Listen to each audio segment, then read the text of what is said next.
Welcome back to What's Up, Oxford. I just thanked you for being on the show, Joanna, but thank you for staying on the show. Apparently I don't want to leave. All right. And Linda from Crime Stoppers. So nice to see you again, Linda. As well, you. All right. So we're here to talk about something that I'm literally in shock is happening in Oxford County. Human trafficking. That's a real thing in Oxford County. Yes, it is, Wow. sadly. Okay, so there is a learning more, which clearly I need to go to. Can you tell us a little bit about that? Absolutely. So Crime Stoppers has partnered with Ingamo. So Joanna is here representing Ingamo and United Way of Oxford. And we're going to host a educational evening for everyone in the community that's interested. It's a free event and it's going to be held on Tuesday, November 14th. At 6:30 in the evening, and we have invited our guest speaker, Cassandra Diamond, and she's the executive director of Bridge North, and they're a nonprofit organization that supports women and girls that are victims of human trafficking. Cassandra being a survivor herself. Survivor of it. Wow. Okay. So that's happening on November 14th, 6:30 to 8:30 at the Market Center? Yes, doors will open at 5. We have community partners that will set up tables of information if people are interested in that. And we also have a screening of a short film that is called Traffic on 401, which provides some more information and I guess real information. Yeah, context, sort of exactly. why it's such a reality within, those communities that live near that 401. Okay, which we have 4 interchanges in Oxford County, in Woodstock alone, and I think there's 8 in Oxford County. Mm-hmm. Yes. So human trafficking is happening in Oxford County.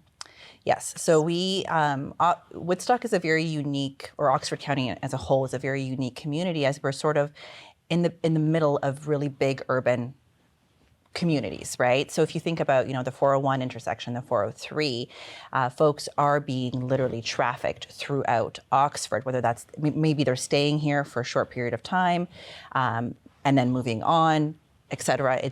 This is sort of becomes a hub inadvertently for it. Wow. Mm-hmm. So I understand you actually have some stats. Yes. So just to give some context for the audience, we hired a consultant back in March to help us create a protocol and a response to the realities of human trafficking. And so in partnership with the consultant, we sort of begun doing some research to see what is happening, what the statistics look like. Because we haven't been tracking these things historically, the statistics might seem low when I share them. However, it's only because we're not actually tracking them. So now that we are learning more and are able to have the information, it will look different moving forward. But just in last year, OPP reported 4 cases of human trafficking. They also had 7 reports of luring a child via a computer. Woodstock Police Services reported 3 suspected cases of human trafficking. And the Canadian Centre to End Human Trafficking, which is a national line that exists in Canada, had 8 calls from Oxford County alone. We also recently, in the news article, there was an arrest in Thorold, and the suspects were known to frequent Woodstock. So it is happening here. And so we are hoping that through this educational initiative, we can start sort of opening up those lines of conversation. So they're not hidden, so people can start asking questions and can start offering supports for those that are experiencing it. Right. And how to even identify something like this? I mean, I'm honestly blown away. I mean, you hear about these things on the news when we watch, the big city news channels, and obviously there's movies and there's documentaries about it, but you never think it's happening in your own backyard.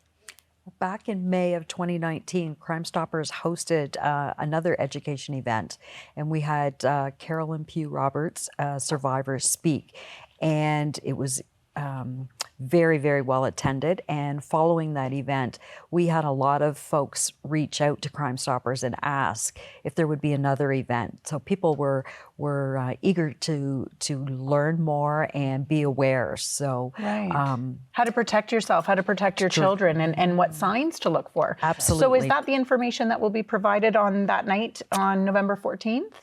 all of those things we hope to cover, as well as Joanna shared, a local lens on what's happening and what services and activities are happening here in Oxford. Sort of what we're trying to do as a community, because unfortunately we don't actually have any dedicated services to provide human trafficking supports right now. So it's a lot of collaboration that's happening amongst many organizations, and so we're just going to sort of highlight how it is that we are hoping to respond to these things. Okay. So it is a free event. Yes, it is. November 14th, 6:30 to 8:30. Do you need to reserve space, or is it there's going to be enough room? People Please can just come on out. Yes. Come Okay. out and learn more about this topic. Right. Yeah. And Protect there'll be your also loved ones. a panel presentation as well to end off the evening. We'll have OPP, Woodstock Police, Thames Valley District School Board sort of speak a little bit more again locally. Okay. Well, I mean, I've grown up here my whole life, and I'm absolutely in shock that these things are happening. So I know I'm not alone. There's going to be many other people. So try and spread the word and get as much knowledge as we can about this horrific situation. Absolutely. Well, thank you very much for being on the show and bringing the awareness. Our community definitely needs to know about it. Thank you again for being on the show. We're going to take a short break. We'll be right back.